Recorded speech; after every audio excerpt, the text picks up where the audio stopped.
হাজার হাজার মানুষ নিয়ে গোপালগঞ্জের উদ্দেশ্যে লং মার্চ ঘোষণা করেছি।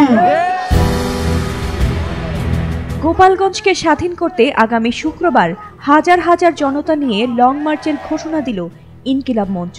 বুধবার বিকেলে রাজু ভাস্কর্যের সংক্ষিপ্ত সমাবেশ পালন শেষে শাহবাগ থানার সামনে অবস্থান নিয়ে পুলিশের গাড়িতে ফ্যাসিবাদ আওয়ামী লীগ কর্মীদের হামলার প্রতিবাদে এমন ঘোষণা দেন তারা।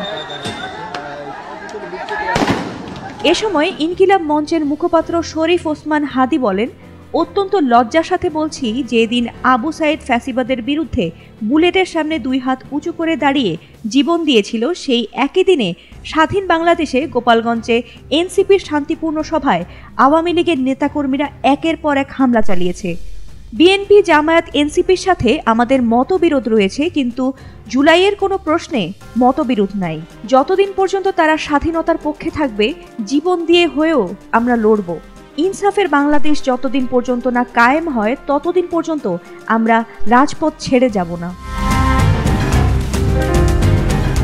এ সময় তিনি হুঁশিয়ারি দিয়ে বলেন, আগামী 24 ঘন্টার মধ্যে যদি আওয়ামী হামলাকারীদের গ্রেফতার না করা হয়, তাহলে গোপালগঞ্জকে স্বাধীন করতে আগামী শুক্রবার হাজার হাজার জনতা নিয়ে আমরা লং মার্চ টু গোপালগঞ্জ পদযাত্রা করব। গোপালগঞ্জে এনসিপির সমাবেশকে কেন্দ্র করে ব্যাপক সংঘর্ষ ও হামলা পাল্টা হামলার ঘটনার পর পরিস্থিতি নিয়ন্ত্রণে আনতে কারফিউ জারি করা হয়েছে। এর আগে বুধবার বিকেল 2:45টার দিকে গোপালগঞ্জের সভা থেকে ফেরার পথে এনসিপির গাড়িবহরে হামলার ঘটনা ঘটে। সকল কার্যক্রম থেকে নিষিদ্ধ হওয়া আওয়ামী লীগ ও নিষিদ্ধ ছাত্রলীগের নেতাকর্মীরা এ হামলা চালায় বলে জানা যায়।